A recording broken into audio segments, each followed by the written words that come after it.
گنہگار بندے کے لیے سفارش کریں گے۔ اب مہمان کا تذکرہ چلا ہے تو مجھے ایک بات یاد آ گئی ہے کہ اللہ کے محبوب نے ہمیں کیا درس دیا ہے کہ مہمان نوازی کیسے کرنی ہے۔ اگر آپ کے پاس کوئی مہمان آ جاتا ہے تو اس کی مہمان نوازی کیسے کرنی ہے، اس مہمان کو کیسے ہم نے کھلانا ہے، کیسے پلانا ہے، کیسے بٹھانا ہے۔ اللہ کے محبوب نے ہمیں کیا درس دیا۔ ایک مرتبہ آقا دو عالم نور مجسم صلی اللہ تعالی علیہ وآلہ آلہ وبارک وسلم بیٹھے ہوئے تھے۔ آپ کے پاس اور بھی صحابہ کرام بیٹھے ہوئے تھے اور اللہ کے محبوب کے پاس ایک مہمان آ گیا۔ جب مہمان آیا تو اللہ کے محبوب کے پاس آ کے کہتا ہے کہ میں آپ کا مہمان بنتا ہوں، مجھے کچھ کھانے کو چاہیے، ہمیں کچھ رہنے کو چاہیے۔ اللہ کے محبوب نے کیا کیا؟ آپ ایک پہاڑ پر کھڑے ہو گئے، اپنے صحابہ کو پیغام دیا کہ ہے کوئی ایسا بندہ جو میرے مہمان کو اپنے گھر لے جائے اور اس کی مہمان نوازی کرے، کیونکہ یہ میرا مہمان ہے اور اللہ کا مہمان ہے، اور جو میرا مہمان ہے وہ آپ کا بھی مہمان ہے۔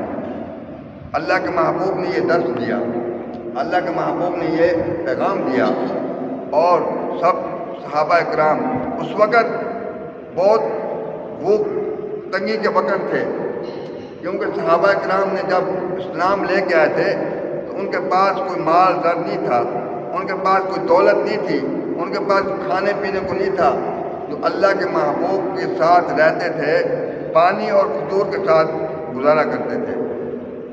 ان کے پاس اتنا وسیع انتظام نہیں ہوتا تھا کہ ہم نے کسی مہمان کو مہمان نوازی کیسے کرنی ہے، جو کچھ ہوتا تھا وہ پیش کر دیتے تھے۔ اور جب سرکار دو عالم نور مجسم صلی اللہ تعالی علیہ وآلہ آلہ وبارک وسلم نے اعلان کیا کوئی ہے میرے مہمان کو لے جائے اور اس کی مہمان نوازی کرے، حضرت مقداد رضی اللہ تعالی عنہ جو ہے نا کھڑے ہو گئے، کہتے ہیں یا رسول اللہ صلی اللہ علیہ وسلم، یہ اگر آپ کا مہمان ہے تو بھی ہمارا بھی مہمان ہے، ہمارا بھی حق بنتا ہے ہم اس کی مہمان نوازی کریں۔ اور حضرت مقداد جو ہیں اس مہمان کو لے کے گھر چلے جاتے ہیں۔ فاقہ کشی کا دن تھا۔ فاقہ کشی آپ جانتے ہیں فاقہ کشی کیا ہوتی ہے؟ یعنی کہ گھر میں کچھ بھی نہ ہو، کھانے پینے کے لیے کچھ بھی نہ ہو، صرف پانی پر گزارا کریں، اس کو فاقہ کشی کہتے ہیں۔ اب ہمارے پاس ہر چیز موجود ہے، ہر چیز موجود ہے کھانے کے لیے، پینے کے لیے، اور اللہ نے ہمیں ہر طرح کی نعمتوں سے مالا مال کیا ہے۔ اللہ پاک نے ہمیں نعمتوں سے نوازا ہے، لیکن پھر بھی ہم اللہ کا شکر ادا نہیں کرتے۔ لیکن وہ لوگ پانی پی کر، کھجوریں کھا کر اللہ کا لاکھ لاکھ شکر ادا کرتے تھے، اللہ کی حمد و ثنا کرتے تھے، اللہ کی تعریف کرتے تھے، نماز پڑھتے تھے اور ذکر اذکار کرتے تھے، ہر وقت اللہ کو راضی کرنے میں لگے رہتے تھے۔ اب ہمارے پاس سب کچھ ہونے کے باوجود ہم دین سے دور ہوتے جا رہے ہیں، ہم دین سے دور ہوتے جا رہے ہیں۔ ہمیں نماز کی پرواہ نہیں ہے، ہمیں قرآن پڑھنے کی پرواہ نہیں ہے، ذکر اذکار کرنے کی پرواہ نہیں ہے۔ ہم دنیا میں ایسے مست ہو گئے ہیں، دنیا میں ایسے ہی مگن ہو گئے ہیں کہ ہمیں کوئی وقت ملتا ہی نہیں ذکر کے لیے، نماز کے لیے، اللہ کے محبوب کی اطاعت کے لیے، اللہ اور اس کے رسول کی اطاعت کے لیے ہمارے پاس ٹائم ہی نہیں ہے۔ دنیا کے لیے ٹائم ہے، فالتو بیٹھنے کے لیے ٹائم ہے، گپے لگانے کے لیے ٹائم ہے، لیکن دین سیکھنے کے لیے ہمارے پاس ٹائم نہیں ہے، دین کو سمجھنے کے لیے ہمارے پاس ٹائم نہیں ہے۔ کیوں؟ اس لیے کہ ہم دین سے دور ہوتے جا رہے ہیں۔ حتیٰ کہ یہاں تک ایک آدمی 50 سال کا ہو جاتا ہے، 40 سال کا ہو جاتا ہے، اسے پوچھا جائے کہ آپ کو دعا قنوت آتی ہے، کہتے ہیں ہمیں آتی نہیں، ہمیں کسی نے بتائی نہیں ہے۔ بھئی کسی کے پاس جاؤ گے تو بتائے گا نا، کسی سے سیکھو گے تو پتہ چلے گا نا۔ یعنی ہمیں نماز پڑھنی نہیں آتی، لیکن ہم جیسے کوئی پڑھتا ہے ہم ایسے اشارے سے پڑھ کے چلے جاتے ہیں۔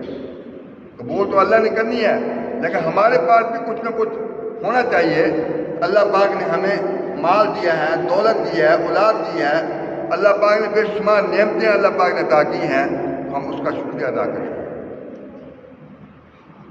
حضرت مقدار رضی اللہ تعالیٰ عنہ جو ہے اپنے مہمان کو لے کر گھر چلے جاتے ہیں. گھر میں جاتے ہیں، اپنے زوجہ سے کہتے ہیں کچھ کھانے پینے کے لیے ہے، اللہ کے محبوب نے ہمارے پاس ایک مہمان بھیجا ہے، ہم نے اس کی مہمان نوازی کرنی ہے. ہمارے پاس تو اب لائٹیں بھی ہیں، پنکھے بھی ہیں، بجلی بھی ہے، سب کچھ ہے. اس وقت تو اتنا بھی نہیں ہوتا تھا، ان کے پاس تیل جلانے کے لیے، دیوا جلانے کے لیے بھی وقت بھی نہیں تھا. برکہ انہوں نے اس وقت کے مطابق جو ان کے پاس لائٹ کا انتظام تھا، انہوں نے لائٹ وغیرہ جلا رکھی تھی. جب کھانا پیش کیا گیا، پکا کے سامنے رکھا گیا، اس صحابی رسول نے کیا کیا، ایسے طریقے سے بات کرتے کرتے دیوا بجھا دیا، اور ساتھ خود بھی ہونٹ ہلا رہا ہے، اور وہ مہمان بھی کھانا کھا رہا ہے. مہمان نے کھانا کھا لیا، پیٹ بھر کر کھانا کھا لیا، اس نے دعائیں دی، اس نے اللہ کا شکر ادا کیا. جب صبح ہوئی، اللہ کے محبوب کے پاس واپس گئے. اللہ کے محبوب نے فرمایا کہ اے صحابی، کیا میرے مہمان کو اچھا کھانا کھلایا، اچھی دیکھ بھال کی؟ اللہ کے محبوب کو سب کچھ معلوم تھا، لیکن صحابی اس سے پوچھنے سے کہ اس کے میں راز تھا. اللہ کے محبوب کو سب کچھ معلوم تھا، اور اللہ کے محبوب نے پوچھنا اس لیے ثواب بنتا ہے. اللہ نے دوسروں کو بھی حکم دیا کہ ایسے مہمان نوازی کرو. مہمان کوئی آتا ہے کہ اللہ کی طرف سے مہمان آتا ہے، اور مہمان آ جائے تو سمجھو کہ آپ کے گھر میں رحمت آ گئی ہے، آپ کے گھر میں اللہ کی رحمت آ گئی ہے. اور ہم لوگ مہمان جب آ جاتا ہے تو ہم ادھر ادھر کچل مچل کرنے شروع کر رہے ہیں، آپ مہمان آ گیا کیا کریں. حالانکہ مہمان تو خود آپ کے پاس آئے، اللہ نے اس کو روزی دے کر بھیجا ہے، وہ آپ کے پاس کچھ لے کر آئے، لینے کے لیے نہیں آیا. جب وہ مہمان اللہ کے محبوب کے پاس سے آیا اور اس نے بھی دعائیں دی، اس نے بھی اللہ کا شکر ادا کیا، اللہ کی حمد بیان کی، اور اس صحابی رسول نے بھی یہی کہا کہ یا رسول اللہ، اگر ہمارے پاس سے کوئی کسر رہ گئی ہے تو ہم اس کی معذرت کرتے ہیں. اللہ کے محبوب نے فرمایا نہیں، آپ نے میرے مہمان کی اچھی خاطر توازو کی ہے، اللہ اس کا اجر دے گا، اللہ اس کا اجر دے گا. مہمان جب آتا ہے تو اللہ کی رحمت ہوتی ہے. ہم مہمان آ جائے تو ہم رحمت سمجھتے ہیں، رحمت نہیں سمجھتے. بلکہ یہ ماہ مبارک مہینہ بھی ہمارے پاس مہمان بن کے آ رہا ہے، چند دنوں کے لیے آتا ہے، گنتی کے دن ہوتے ہیں. یہ ہمارے پاس آتا ہے، ہمیں کچھ دے کے جاتا ہے، ہمارے پاس لینے نہیں آتا. پہلے عشرے میں ہمارے پاس اللہ کی رحمتیں ہمیں عطا کرتا ہے، رحمتیں بانٹتا ہے. دوسرے عشرے میں ہماری مغفرت کرواتا ہے. تیسرے عشرے میں ہمیں جہنم سے آزادی کا سرٹیفکیٹ دے کے جاتا ہے. جو بندہ مکمل رمضان مبارک کا احترام کرتا ہے، ادب کرتا ہے، اور اس ماہ مبارک کی عزت کرتا ہے، روزے رکھتا ہے، نماز تراویح پڑھتا ہے، ذکر اذکار کرتا ہے، تو اللہ تبارک و تعالیٰ اس بندے کے پچھلے گناہ سارے معاف فرما دیتا ہے. اس لیے ہمیں چاہیے، ہم ماہ مبارک مہینہ آ رہا ہے، اس کا استقبال کرنا ہے، اس کو دیکھنا ہے کہ ہم نے اس کو کیا پروٹوکول دینا ہے.